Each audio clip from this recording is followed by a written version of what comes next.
Senhoras e senhores, de acordo com a programação do 2º Congresso Internacional de Direito Financeiro, teremos a palestra sobre o tema Governança Pública na Perspectiva do TCU, a contratação pública como instrumento de gestão.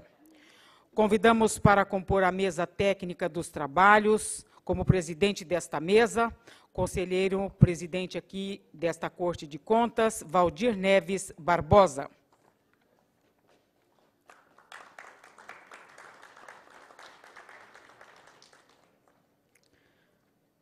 Convidamos para compor a mesa dos trabalhos o nosso palestrante, o excelentíssimo senhor Benjamin Zimler, ministro do Tribunal de Contas da União.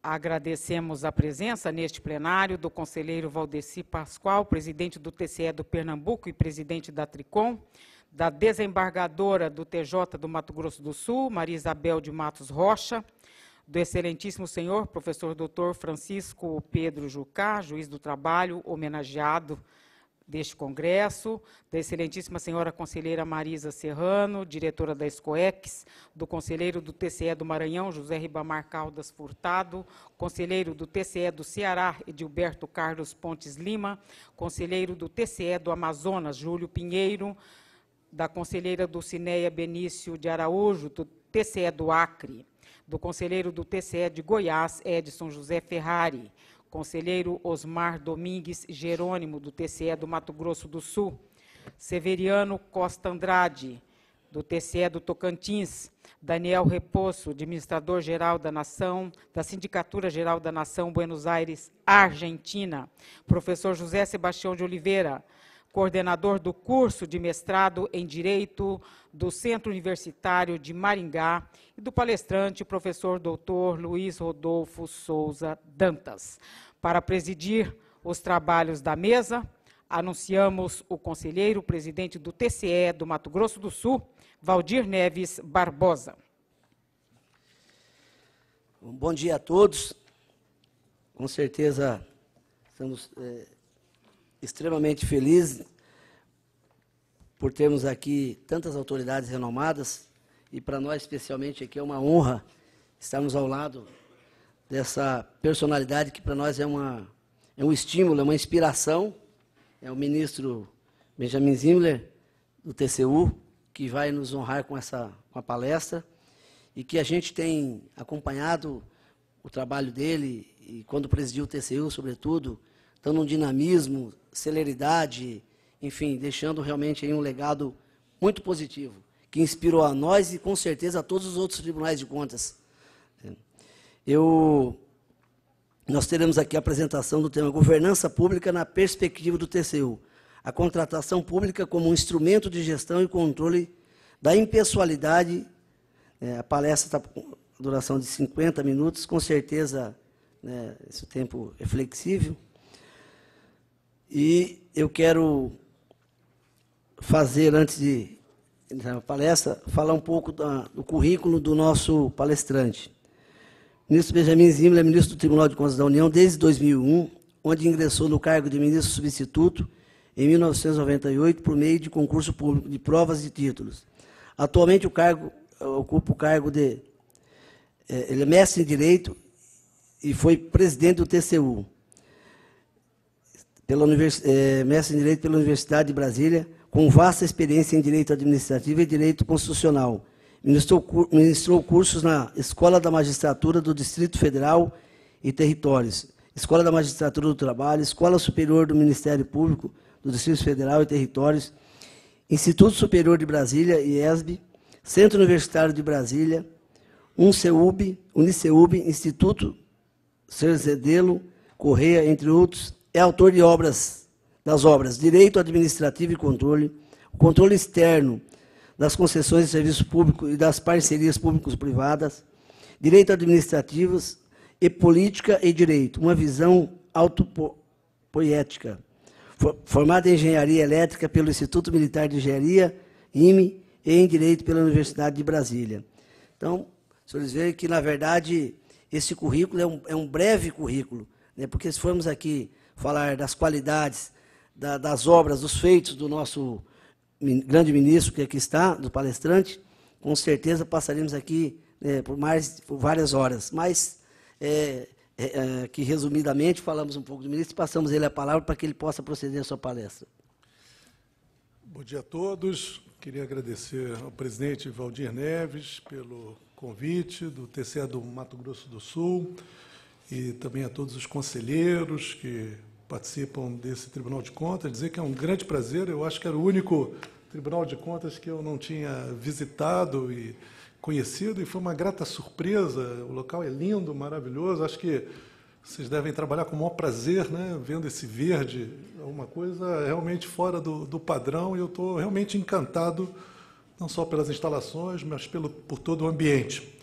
E eu me sinto muito feliz de estar aqui com amigos, conselheiros de diversos tribunais de contas que eu conheço, de outros países da América Latina também, grandes representantes da área de controle, também do nosso presidente da Tricom, Valdeci Pascoal, grande amigo que vem fazendo uma gestão extraordinária, liderando o sistema Tribunal de Contas e encarando realmente os tribunais de contas como um sistema, algo que é uma tendência inexorável, né? Nós vamos ser levados a isso ou nós ditaremos isso. Então, o Valdeci está conseguindo impor o ritmo no sentido de criar esse sistema, conciliando e conjugando interesses. Não é nada fácil, mas acompanhando de perto e de longe, hora mais perto, hora mais longe, a gente fica muito feliz porque está muito bem entregue essa competência a você, Valdeci.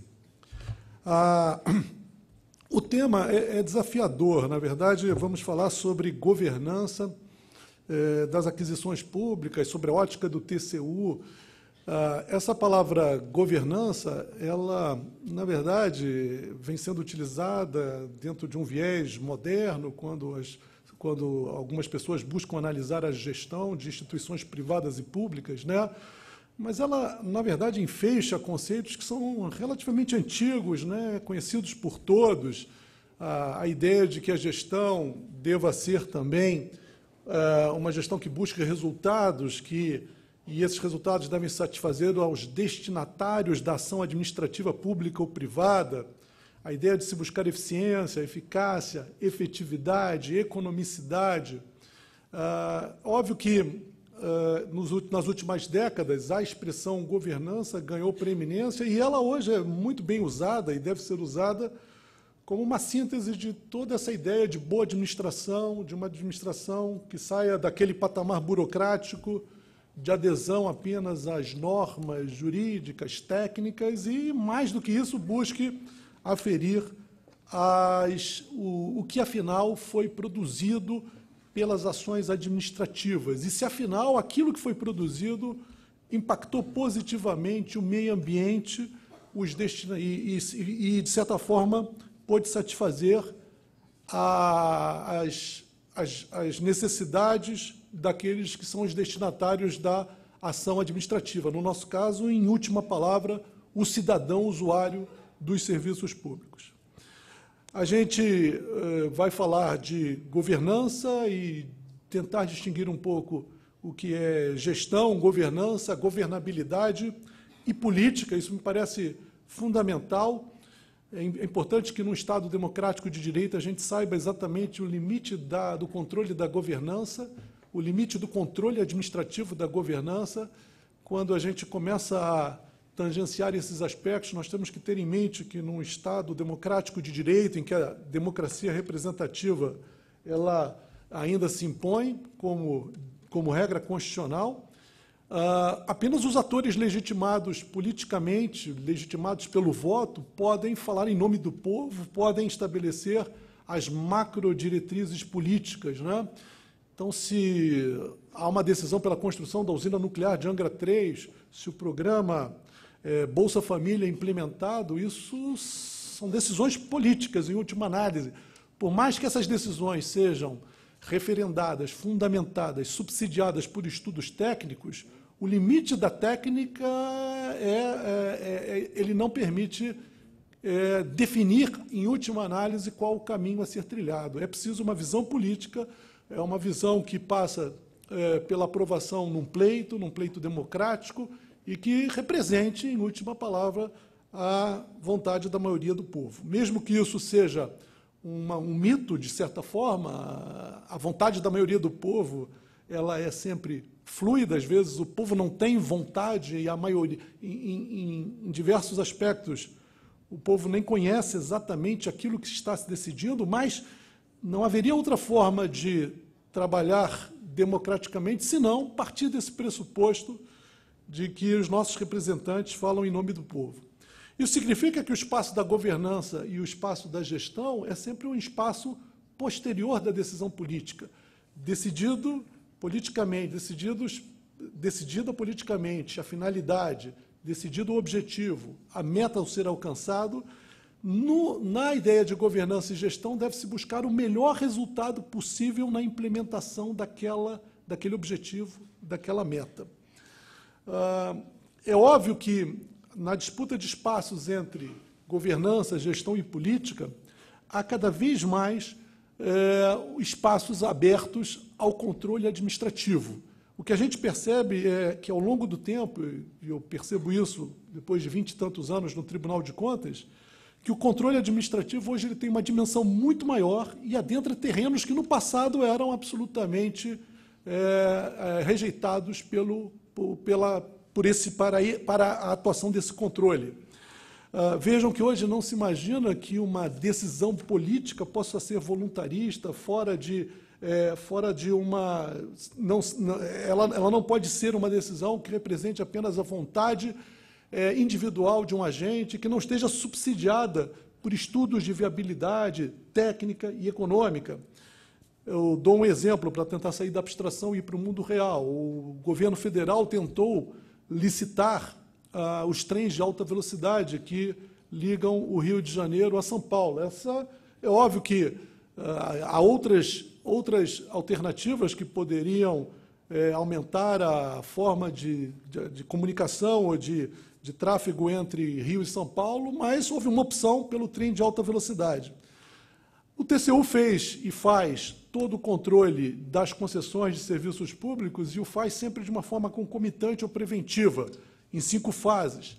E logo na primeira fase, o ministro Natti foi o relator, o tribunal disse, olha, a decisão é política, porém, não há estudos suficientes que embasem essa decisão. Não há um planejamento no sentido de mostrar que esse trem de alta velocidade é autossustentável, que os resultados que serão produzidos são aqueles esperados pelo governo. E, na verdade, o tribunal aprovou essa primeira etapa, mas condicionando a apresentação de novos estudos e novos projetos. Houve uma tentativa de licitação, na verdade, já houve 2 tentativas de licitação, e ambas frustradas, porque, na verdade, o mercado brasileiro e dos investidores que vão colocar bilhões de reais em investimentos de infraestrutura, eles anseiam pelo crivo da análise dos tribunais de contas e do Tribunal de Contas da União. É óbvio que eles têm a sua própria capacidade, qualificação para fazer suas análises do custo de oportunidade de fazer investimentos, mas o Tribunal de Contas da União, depois de 2 décadas, desde a década de 90, de análise de concessão, ele, quando diz que um estudo de viabilidade técnica e econômica foi bem realizado, isso dá segurança ao mercado, isso permite e amplia a competitividade e atrai investidores.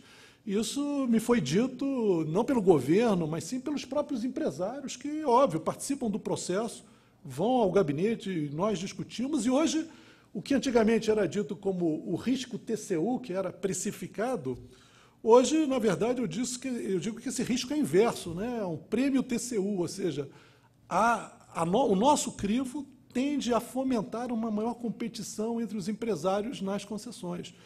Os ágios tendem a ser maiores quando é a maior oferta, né? É o tipo de licitação utilizada. Os deságios são mais acentuados. É claro que o TCU não decide o mercado, ninguém sabe exatamente até que ponto a nossa análise influenciou positivamente o mercado, mas eu não tenho a menor dúvida que a sensação do mercado é de busca desse crivo, dessa qualificação do TCU. Então, o TCU colocou pechas e mostrou que esse estudo era absolutamente insuficiente para permitir que houvesse uma licitação efetiva no trem de alta velocidade. Houve uma frustração.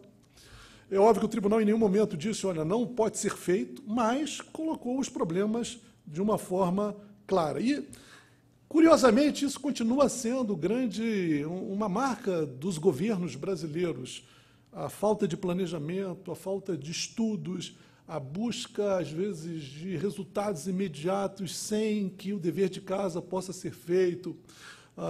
Nós temos, hoje, uma tentativa de se realizar um grande projeto de concessões, né, de algo como 200 bilhões de reais na área ferroviária, na área portuária, na área aeroportuária.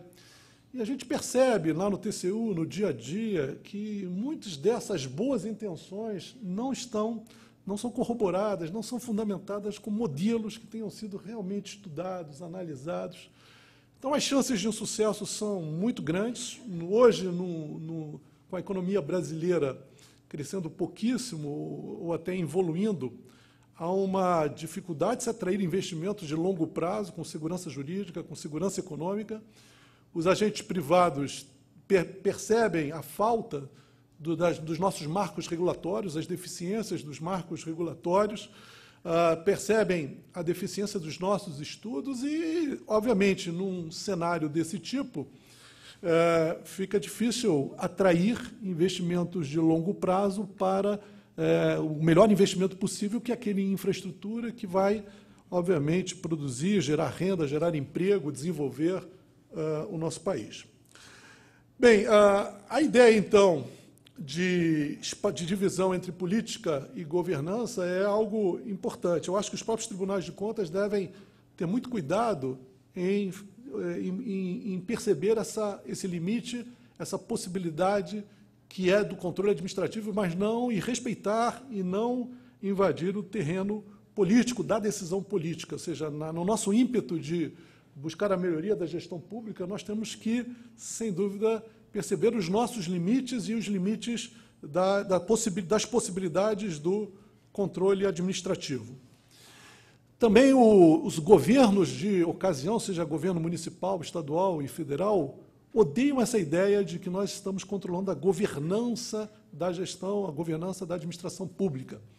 Eles confundem a ideia de governança com governabilidade, com governo, e imaginam que, de alguma forma, o controle da governança significa uma invasão dessa área política do governo, ou prejudica a governabilidade, que nada tem a ver com governança.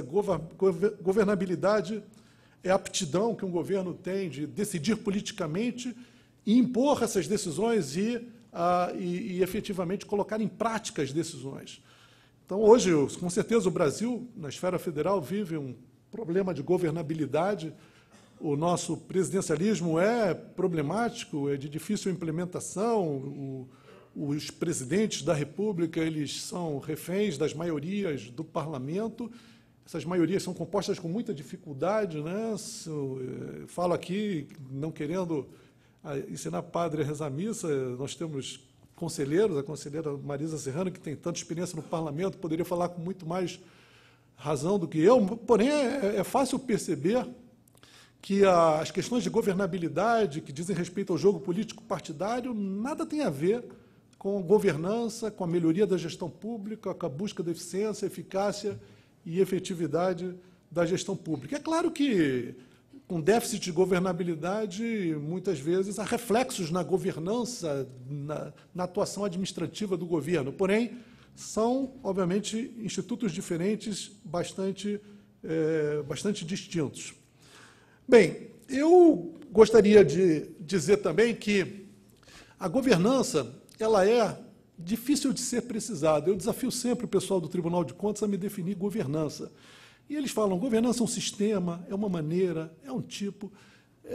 Na verdade, eu tenho certa dificuldade, talvez porque vim da engenharia e tenho um raciocínio tendente a uma forma cartesiana, eu tenho dificuldade de lidar com conceitos fluidos, né? Mas, mais do que definir governança, eu tenho aqui umas 5 definições de governança, é perceber a sua intenção e, no fundo, perceber quando uma administração pública aplica regras de boa governança.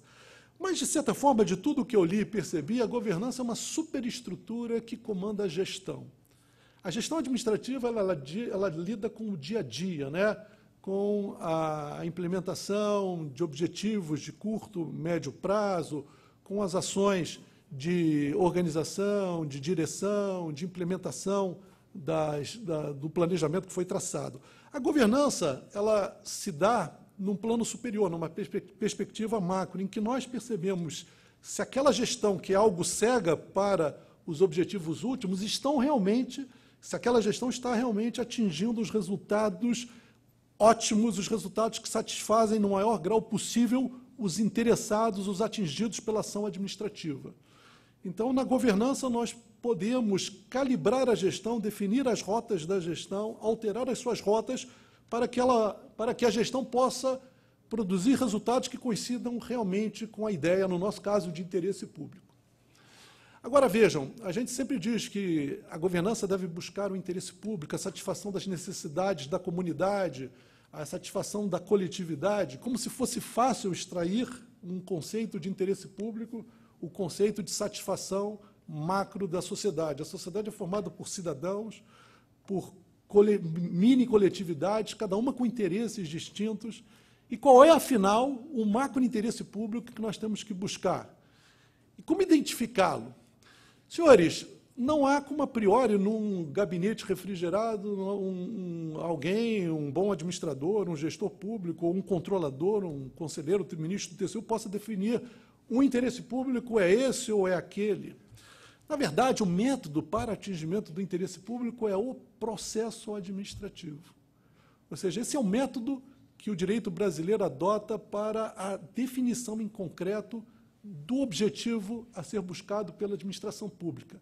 Isso significa que aqueles que serão atingidos pela atuação administrativa devem, no mais das vezes, falar no processo administrativo, trazer suas razões, trazer as suas posições, para que o Estado possa, em concreto, naquele processo dialético, decidir qual é a conduta ótima, a atuação ótima, a melhor atuação possível da administração naquela circunstância. É claro que a atividade administrativa ela não pode ser processualizada em todos os casos. Existem situações do direito administrativo, como no exercício do poder de polícia, em que a última coisa que se quer é um processo, já que há bens jurídicos que estão em situação de risco e exigem uma atuação, muitas vezes, autoexecutória do Estado. Ou seja, é fiscal que está na rua, tem que rebocar o carro, apreender mercadorias, lacrar estabelecimentos. A ideia de processo, por certo, ela se dá a posteriori, porém não no momento em que é preciso salvar os bens jurídicos que estão em situação de risco. Porém, no mais das vezes, diz a Lei 9.784, de 99, que, na minha opinião, é uma lei nacional, em grande medida, o método é o processo administrativo que faz surgir o interesse público em concreto que deve ser buscado pelos interessados. E aí nós estamos... a ideia de ampliar o processo administrativo de forma a atingir não só os imediatamente interessados, mas os mediatamente interessados é fundamental. Isso significa a realização de audiências públicas, consultas públicas, tudo previsto na Lei 9.784 de 99, tudo isso faz com que sejam trazidos ao conhecimento da administração posições diferenciadas, divergentes, que permitem à administração decidir da melhor forma possível. Só que isso dá um trabalhão, senhores. Isso é muito bonito, é um trabalho dificílimo e esse é o grande questionamento. A gente fala de governança, de busca de efetividade, de racionalidade, de eficiência, e, ao mesmo tempo, temos, respeitando a ideia de processo administrativo, que lidar com um método que, às vezes, não é suficientemente rápido. Então, o grande desafio da gestão, da governança, é equilibrar o nosso ímpeto de efetividade, eficiência, com a ideia democrática de que todos os atingidos pela ação administrativa devem ser respeitados e devem falar sempre que possível no processo administrativo. Mas eu queria também falar, em especial, sobre governança nas aquisições públicas. Nós, dos tribunais de contas, lidamos com o controle da atuação financeira, orçamentária, patrimonial do Estado. E o maior foco das nossas atenções nesse campo são as licitações e os contratos administrativos. A licitação é o meio pelo qual o Estado escolhe aquele que será contratado para fornecer bens, realizar serviços, construir obras para o Estado. E os contratos administrativos sedimentam, então, esse pacto, esse acordo entre o Estado e um particular, e torna o particular, na verdade, um companheiro, um partícipe da ação administrativa. O Estado é incapaz de produzir todos os insumos necessários para o exercício das competências. Licitar antigamente e contratar era mais fácil do que hoje, pelo menos em tese. Do ponto de vista jurídico, se dizia que a licitação era, e é ainda, um processo administrativo que, no mundo da igualdade, da impessoalidade, buscava a proposta mais vantajosa. E a proposta mais vantajosa era, em regra, quase sempre a de menor preço, a proposta de menor preço, louvando os espaços da técnica e preço, da melhor técnica, que sempre foram bem protegidos no âmbito da velha e boa 866. A ideia de você ter uma escolha de uma proposta vantajosa no ambiente de impessoalidade hoje ainda persiste. Porém, hoje há outros fatores e outros princípios que influenciam essa escolha do Estado. Nós temos que, além de preservar impessoalidade e eficiência, temos que buscar o desenvolvimento nacional sustentável, temos que, nesse âmbito, permitir que as micro e pequenas empresas possam utilizar os seus privilégios e prerrogativas que as leis estabelecem. Nós temos que lidar com a margem de preferência que dá aos produtos nacionais condições de empate ficto em algumas licitações.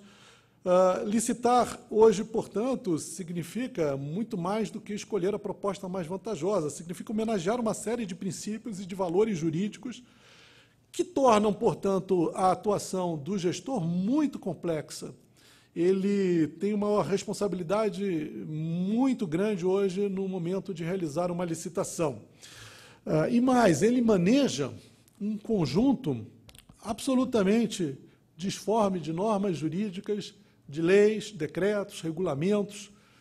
Hoje, falando rapidamente, no Brasil você tem a Lei 866, que ainda prevalece, mas tem também a Lei do Pregão, a Lei do RDC, uma lei para, por exemplo, licitar propaganda e publicidade.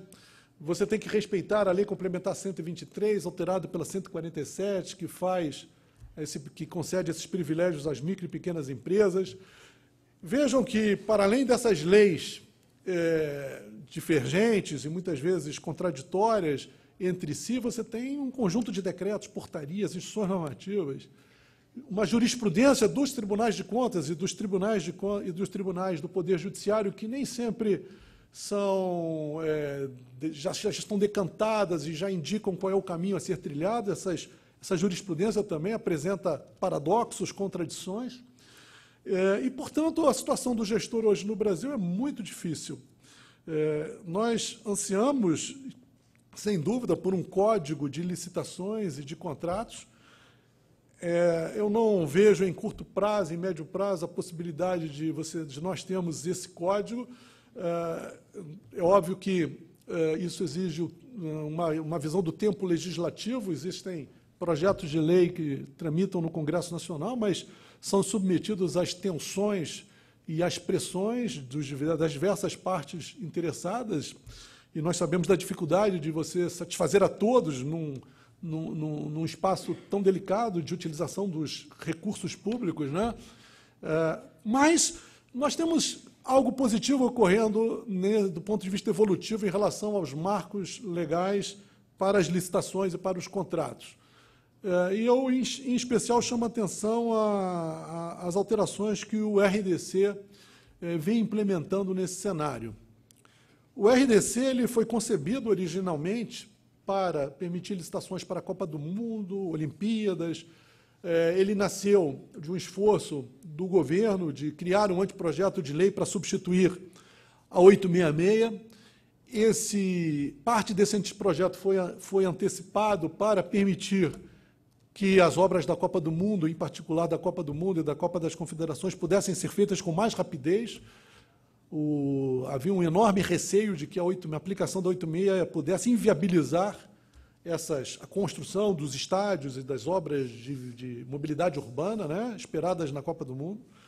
E o RDC foi criado de encomenda, sem dúvida, foi editado com muita rapidez por uma medida provisória, convertida em lei, e suscitou muitas críticas, exatamente pelo receio que todos tínhamos, né, de que pudesse ser um projeto, um regime licitatório, feito na calada da noite, para permitir, sem controle, sem grandes cuidados, licitações para a Copa do Mundo. Só que, na verdade, o RDC ele nasceu de estudos que estavam sendo feitos por muito tempo e que não tinham como objetivo fundamental um regime licitatório para a Copa do Mundo. Era, na verdade, um modelo para a substituição da 866. O RDC tem, de nenhuma forma, uma panaceia que resolve todos os problemas, mas ele evolutivamente, ele confere ganhos para as licitações, para os contratos administrativos.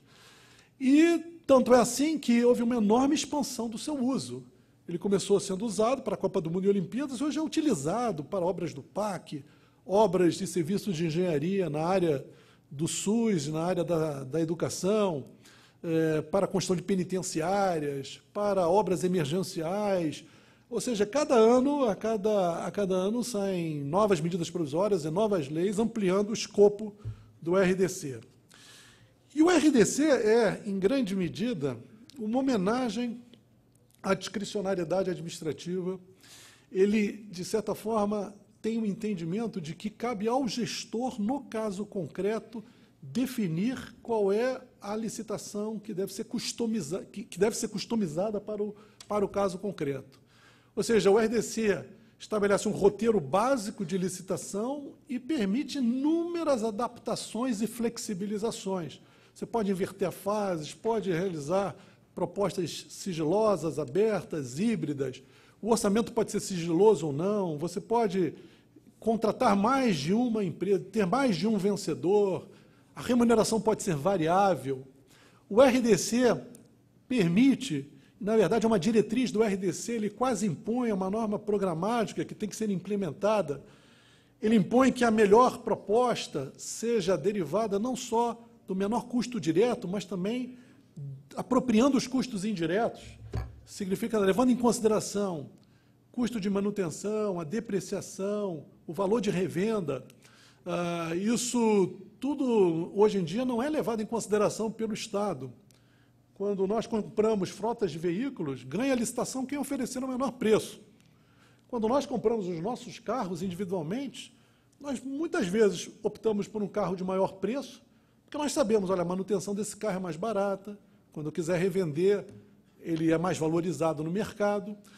O Estado não faz isso, e no RDC ele se impõe que ele busque estabelecer um método matemático para a apropriação desses custos indiretos, criar um fluxo de caixa, atualizar, esse fluxo de caixa vai ser descontado e vai ser trazido a valor presente, se decidirá, afinal, apropriando-se todos esses custos, qual a proposta mais vantajosa para o Estado.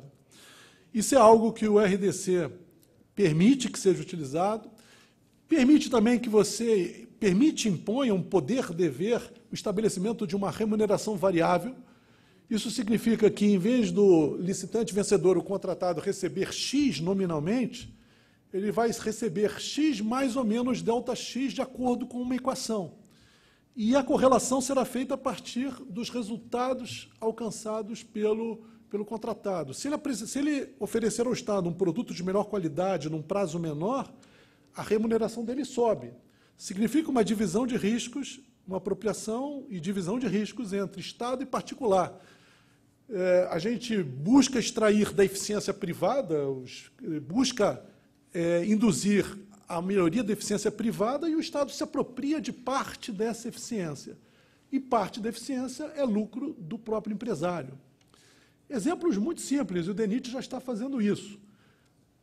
Licitação para obras rodoviárias, o DENIT estabelece os parâmetros mínimos de aceitabilidade da rodovia. Se, entretanto, a empresa quiser fazer uma rodovia de melhor qualidade, uma rodovia que eventualmente vai exigir menos gastos em manutenção, isso é plenamente possível e ela será remunerada por isso. Claro que não por achismo, por uma fórmula matemática. O que se vai querer é dividir os ganhos de manutenção futura, né, entre o Estado e a empresa privada. Se ela antecipar, por exemplo, uma hidrelétrica, a Eletronorte está construindo uma hidrelétrica, se há uma antecipação de 6 meses na entrega da hidrelétrica, significa que a Eletronorte vai poder vender energia 6 meses antes do programado, pois parte desse ganho estatal pode ser também delegado ao particular. Na verdade, o Brasil, a ordem econômica brasileira é capitalista, as empresas elas olham o lucro, então não há como bater nas costas, incentivar. A forma única de incentivo, e não há nenhuma crítica moral nisso, é uma inferência no capitalismo, nós temos que buscar, sem dúvida, aumentar a eficiência privada e, de alguma forma, permitir que o Estado possa se apropriar de parte dessa melhoria da eficiência privada. Nas obras públicas, o RDC permite o uso da chamada contratação integrada. E ontem nós tivemos alguma coisa extraordinária. O tribunal decidiu, o ministro Vital do Rego, determinar à Petrobras que, em 180 dias, basicamente adapte o seu decreto às regras da contratação integrada previstas no RDC. Na verdade, a contratação integrada já é praticada pela Petrobras, que faz suas licitações com base num decreto. Ela não se vincula a 866, isso é uma discussão terrível, o Supremo vai decidir, mas a ideia de contratação integrada, inclusive, foi concebida no decreto da Petrobras. Porém, a Petrobras pratica a contratação integrada de uma forma absolutamente insuficiente, precária, e o que o tribunal fez foi falar, olha, Petrobras, chegou a hora de você fazer licitações a sério, você é um mundo maior, é uma criatura maior que o Criador, a União nem de longe licita como a Petrobras licita e gasta os recursos que a Petrobras tem. A maior obra federal, para que vocês tenham uma ideia, é a transposição de São Francisco, 8, 9 bilhões de reais, já aumentando o valor, pois qualquer refinaria da Petrobras, Abreu e Lima, Comperge, é 35, 40 bilhões de reais, então qualquer plataforma já está na casa dos bilhões de reais, então, e a Petrobras tem enorme dificuldade de elaborar projetos, anteprojetos, projetos base, estudos de viabilidade técnica e econômica, e é curioso o relacionamento TCU-Petrobras, porque é um relacionamento de tensão, em que a Petrobras, a todo momento, obstrui a atividade de controle. E a gente fica extremamente perplexo, porque muitas vezes nós percebemos, Petrobras, o tribunal detectou um sobrepreço no teu contrato. Você tem que se armar para buscar dos contratados, das empresas, a recuperação desses valores. E a Petrobras, inexoravelmente, defende sempre a inexistência do sobrepreço, mesmo diante de constatações absolutamente evidentes. Na verdade, a Petrobras tem que se reinventar, ela me parece que há esforços importantes nesse sentido. Toda crise tem aspectos ruins, mas tem aspectos benéficos. Se nós pudermos aprender com a crise, de alguma forma a Petrobras vai aprender pelo bem, por bem, ou vai aprender por mal, e esse é um grande momento, um grande desafio para a Petrobras. Mas a contratação integrada, ela, na verdade, estabelece um reconhecimento de que o Estado talvez não tenha que fazer algumas coisas talvez não sejam competências típicas do Estado. Há 23 anos estou no tribunal e há 23 anos a gente diz o Estado não sabe contratar projetos básicos. Quando nós realizamos licitação, o projeto básico é precário e depois que há uma contratação, os aditivos contratuais buscam remendar aquilo que foi mal confeccionado. E aí surgem todas as tensões possíveis, o limite de 25% para aditivos se impõe, né, como um óbice difícil de ser transposto. As empresas elas conhecem o seu métier e elas muitas vezes praticam o que a gente chama de jogo de planilha, né? Os aditivos contratuais, em regra, tendem a aumentar os quantitativos dos itens com sobrepreço, diminuir aqueles dos itens que têm subpreço. A auditoria do tribunal percebe que depois de uma licitação em que um licitante dá 20% de desconto em relação ao orçamento do Estado, depois, durante a execução do contrato, toda essa vantajosidade é perdida por meio de aditivos contratuais que aumentam ou diminuem os quantitativos ou que criam novos itens e, em regra, a vantajosidade econômica é perdida por esses aditivos contratuais. O que faz a contratação integrada? Delega ao particular a competência para executar o projeto básico. E, em contrapartida, o particular não pode exigir ou postular aditivos contratuais para alterar o objeto em função de erros no projeto básico. A ideia é, bem, o Estado vai pagar um pouco a mais pela obra, porque todo o risco é precificado, então, se o particular corre o risco de não poder pedir aditivos contratuais, ele, em tese, deveria cobrar a mais, mas o Estado, ao mesmo tempo, tem a vantagem de preservar a vantajosidade econômica, menor, em tese, durante a execução do contrato. A contratação integrada tem sido praticada no âmbito da administração pública federal pelo DENIT e pela Infraero, com muito sucesso, senhores, com enorme sucesso. Curiosamente, o desconto pós-licitação, em média, tem sido idêntico àquele que seria obtido com a velha e boa 866.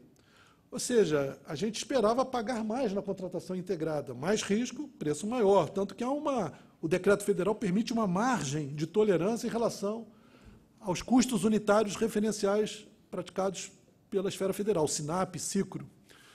Mas, curiosamente, como esses bancos de dados têm gordura, o desconto pós-licitação é idêntico, em média, ao que era conseguido com a 866, o que significa uma enorme vantajosidade. A gente consegue os 13%, esse é um valor que nós temos médio, e preservamos os 13%. E a licitação é muito mais rápida. O DENIT diminuiu em 1/3 o tempo para listar obras rodoviárias médias. A Infraero, metade, também para... Você pode considerar esse tempo como considerando a fase interna da licitação ou só a partir do edital. Os ganhos são extraordinários. E o que é mais extraordinário, não há paralisações de contrato, não há rescisões de contrato, diminuiu de forma exponencial todos os problemas que surgiam durante a execução contratual, reequilíbrios econômicos, pedidos desse ou daquela maneira. Ou seja, os resultados do DENIT vão ser visitados pelo Tribunal de Contas e a gente entende que é preciso checar o que é dito pelo DENIT, mas só a partir dos dados que nós temos, mesmo que a gente não tenha quantificado, qualitativamente é preciso perceber e é necessário reconhecer que o RDC tem trazido grande sucesso. O RDC, por enquanto, está funcionando para obras, o que se espera é que ele possa funcionar também para serviços e compras. E ele vai, sem dúvida, exigir de todos nós, dos gestores, um novo tipo de comportamento, que é nós temos que começar a dividir riscos com o particular e fazer opções de apropriação de riscos ou não. Então, não tenho tempo aqui, numa palestra de 50 minutos, de falar do contrato de eficiência e diversos aspectos do RDC, mas a ideia de gestão de riscos, que é uma ideia que nem passava nas nossas mentes, hoje é quase que um desafio a ser enfrentado pelas áreas de gestão de recursos públicos. Nós temos que saber que riscos devemos correr, que riscos devemos assumir, que riscos não podemos assumir e que riscos devem ser delegados aos particulares. E saber qual é o ponto ótimo em termos de riscos delegados e assumidos pelo Estado. Isso tudo pressupõe, portanto, que as compras públicas devam ser adequadamente planejadas, cada vez mais planejadas. Portanto, todos os requisitos de governança devem estar presentes, a ideia de estratégia, a ideia de controle, de transparência. É preciso que nós possamos nos habilitar para ocupar esses espaços discricionários de uma forma inteligente e atingir os resultados esperados pelo Estado brasileiro. É óbvio que eu poderia falar do pregão, do uso eletrônico das licitações no Brasil. O pregão eletrônico foi um marco extraordinário, trouxe enormes conquistas em termos de incremento de eficiência, efetividade e eficácia. Permite também, diminui a possibilidade de fraude, não afasta a fraude, mas diminui muitíssimo o fato de você não ter seres humanos presentes num dado ambiente. Isso, de certa forma, afasta uma certa tendência humana de conversar e de estabelecer pactos, pactos lícitos e ilícitos. Então, sem dúvida que o pregão eletrônico ele diminui muito a fraude, mas elas existem, mas o controle do pregão eletrônico é muito fácil, muito simples. O Tribunal de Contas da União ele fez uma auditoria no Comprasnet e analisou 300 mil licitações em uma semana. O que a gente fez? Fizemos um programa de computador, analisamos o banco de dados do Comprasnet, fizemos uma tipologia de ilícitos e de fraudes e verificamos as licitações e os tipos de fraudes que foram constatados. Cada fraude virou um processo, devido ao processo legal, vai ser aplicada a sanção, vai ser determinado isso ou aquilo, centenas de empresas estão sendo declaradas inidôneas, mas o produto fundamental dessa auditoria foi uma determinação ao Ministério do Planejamento, à Secretaria de Logística, que fizesse uma alteração do Comprasnet, estabelecendo filtros para aquelas fraudes perpetradas. Ou seja, em uma semana nós filtramos e o Comprasnet foi rapidamente adaptado e hoje essas fraudes já não são mais perpetradas. Há outras fraudes, o jogo de gato e rato, mas a rapidez da atuação e o efeito final do controle em razão de se usar TI, a tecnologia de informação, é extraordinário. Agora, eu gostaria de terminar a minha palestra falando do desafio dos tribunais de contas no exercício de suas competências e do aspecto dúplice da atuação dos tribunais de contas. É óbvio que nós sabemos que nós atuamos no campo da legalidade, da conformidade, e fazemos isso de forma poderosa. Talvez somos um tribunal de contas que recebeu do constituinte originário competências extraordinárias também e de enorme relevo. Então, nós podemos aplicar sanções importantes a pessoas físicas, jurídicas, empresas que contratam com o Estado. Nós podemos condenar em débito pessoas físicas e jurídicas, aplicar sanções a gestores públicos, inabilitá-los para ocupar cargo em comissão. Podemos, como uma consequência jurídica, não é uma sanção, tornar inelegíveis gestores que tenham suas contas reprovadas. Nós não, a Justiça Eleitoral, mas como uma consequência da nossa atuação. Nós temos, sem dúvida, compromissos com legalidade, com conformidade, mas temos compromissos com as auditorias de gestão, auditorias operacionais, a busca da eficácia, da eficiência, da efetividade. E, sem dúvida, no Tribunal de Contas da União, no nosso planejamento estratégico, nós fizemos uma opção por enfatizar as auditorias de governança, de gestão, e o cobertor é curto, e descobrimos, sem dúvida, a parte do controle de obras públicas, de conformidade, de sobrepreços. Então, num processo de auditoria de obras, que chamamos FISCobras, porque os nossos recursos humanos e materiais são limitados, nós diminuímos de 230 auditorias para 110, de 40 bilhões de reais, passamos a 23 bilhões de reais anuais fiscalizados.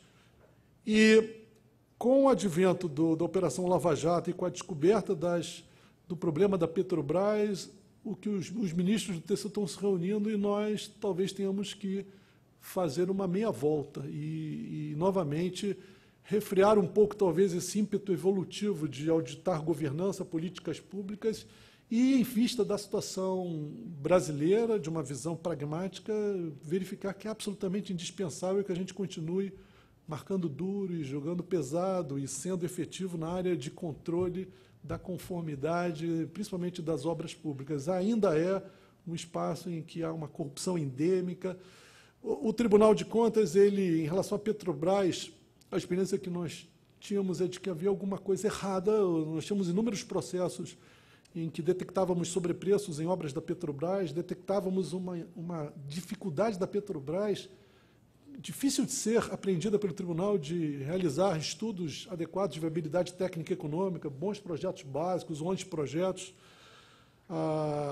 Tudo era feito de alguma forma improvisada que incomodava muito ao Tribunal de Contas na Petrobras, e havia uma situação de que muitos gestores da Petrobras diziam, olha, vocês não entendem do assunto Petrobras. E a gente reconhecia, eu fui presidente do tribunal, nós queremos conhecer, colocamos pessoas para fazer os cursos na Universidade da Petrobras, nós passamos a ter 150 engenheiros, dos quais grande parte deles estavam envolvidos com Petrobras, e, afinal, o que a gente descobriu é que, sem dúvida, tínhamos déficit de conhecimento, porém, o déficit de conhecimento estava mais impregnado na própria Petrobras. E a gente não tinha a ideia dessa dimensão. O tribunal atua, todos os tribunais de contas atuam, de certa forma, às cegas. Nós detectamos o sobrepreço, nós detectamos que há irregularidade, mas eu não tenho a menor ideia do que, afinal, foi feito com esse sobrepreço. Se essa empresa que recebeu a maior repassou recursos para partidos políticos, ou se repassou recursos para gerentes e diretores da Petrobras. O tribunal não tem força de investigação judicial, não tem nenhuma condição de averiguar isso. O Ministério Público, quando percebeu problemas na Petrobras, foi de forma quase casual, ele foi ao Tribunal de Contas da União e nós falamos, olha, os contratos problemáticos são esses. Isso direcionou também a Operação Lava Jato. Houve inúmeras reuniões entre Tribunal de Contas, Polícia Federal, Ministério Público, e na verdade, nós ficamos perplexos, né, que exatamente aqueles contratos que nós tínhamos detectado sobrepreço, eles eram exatamente o locus onde a corrupção estava absolutamente impregnada e institucionalizada. E hoje a gente também acompanha, acabei de participar de um evento em São Paulo sobre a lei anticorrupção, sobre os acordos de leniência, né, que podem ser assinados com as empresas que foram flagradas na Operação Lava Jato. E, além de múltiplas questões, esse acordo de leniência, eu disse, repito, é um salto no escuro, a conformação jurídica dele é atualmente imprecisa, né? Não consigo entender como algum advogado pode, hoje, recomendar que uma empresa assine algo tão impreciso como um acordo de leniência. Mas o que me choca nesse acordo de leniência é que a Controladoria Geral da União, a Advocacia Geral da União, defendem que no acordo de leniência deve ser fixado o sobrepreço do sobrepreço e do dano que vai ser reparado pela empresa. A empresa, no acordo de leniência, vai se comprometer a reparar aquele dano. Mas que dano é esse? Quem vai fixar esse dano? Vai ser a Petrobras/CGU. E isso vai se dar muito antes do TCU ter concluído as avaliações de sobrepreço. Por exemplo, a empresa pode eventualmente falar, eu pago a corrupção que paguei aos diretores, aos partidos políticos, 3%, 2% do contrato. Só que nos nossos processos, os sobrepreços são de 20%, 30%. Então, senhores, é o melhor negócio do mundo pagar 3% e, eventualmente, imaginar que esses 3% estão decididos e que, com o acordo de leniência, ela vai se desobrigar de pagar os sobrepreços que o Tribunal de Contas vai, afinal, deduzir depois num processo, obedecido o devido processo legal, e até o Poder Judiciário, nas múltiplas instâncias do Poder Judiciário, inclusive no âmbito da lei de anticorrupção, em que há um processo judicial de anticorrupção. Então, senhores, o Tribunal criou uma instrução normativa e deixou bem claro que o fato do Tribunal analisar o processo de assinatura do acordo de leniência não significa que ele esteja vinculado ao acordo de leniência.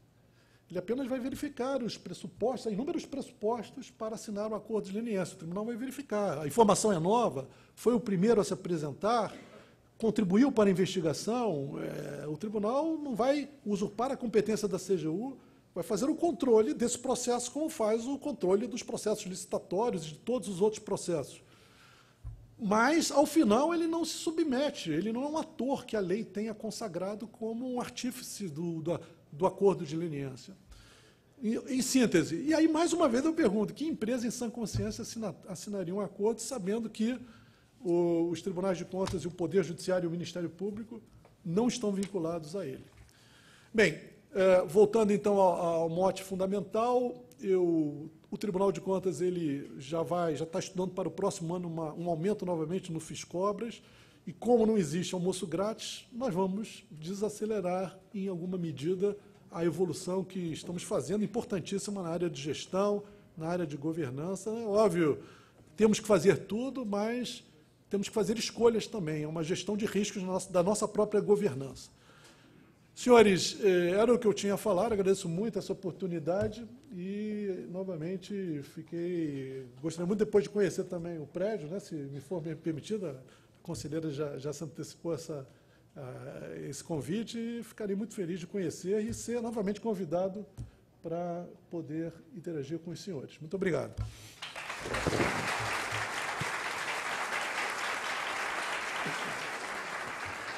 Na verdade, ministro, nós é que nos sentimos honrados com a vossa presença aqui, e com certeza, né, não só o prédio, a nossa cidade também, se o senhor tiver ainda um tempo na agenda, temos aí a nossa cidade de Bonito, que o senhor não sei se conhece já. Conheço, já conhece? Então, Bonito ele já conhece, né? Mas a capital é tão aconchegante como Bonito. Não tem as belezas que tem lá, mas tem outras aqui interessantes também. Mas queremos agradecer a sua aula, que o senhor acabou de nos dar aqui, e para nós sempre é uma honra tê-lo aqui, porque o senhor sempre foi e é para nós uma referência, né, lá no Tribunal de Contas da União. Admiramos muito a sua postura, a sua performance, seu trabalho, e de todos os colegas que lá, né, que para nós serve de referência. E eu quero agradecer a participação de Vossa Excelência e também fazer aqui a entrega de um certificado, que eu gostaria de pegar de Vossa Excelência. E mais também uma lembrança de um artista da terra, Isaac Barros, né, que é um dos grandes artistas nossos aqui. O senhor leve como lembrança aqui do nosso tribunal. Obrigado. E eu quero agora convidar aqui também à frente o ilustre vereador José Chadid para entregar uma placa de visitante ilustre ao nobre ministro Benjamin Zingler. Vamos à frente aqui para recebê-la.